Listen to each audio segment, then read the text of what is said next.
Masakit pala kapag biglang nagbago yung taong mahal mo. Lalo na kapag binigay o binuhos mo lahat yung pagmamahal mo sa kanya.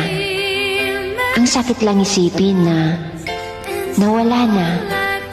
Wala na lahat yung mga magagandang ala-ala.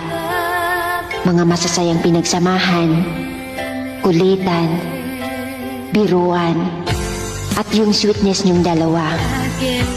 At ang mga pangarap na binuo niyong dalawa.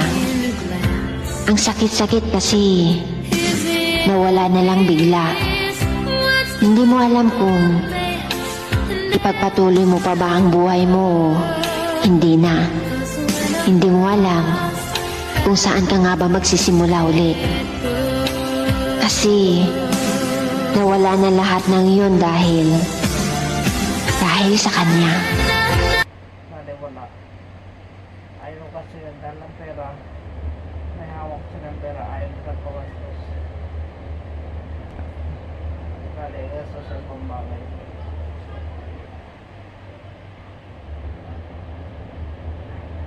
Ayaw nila wala silang malasagay sa akin.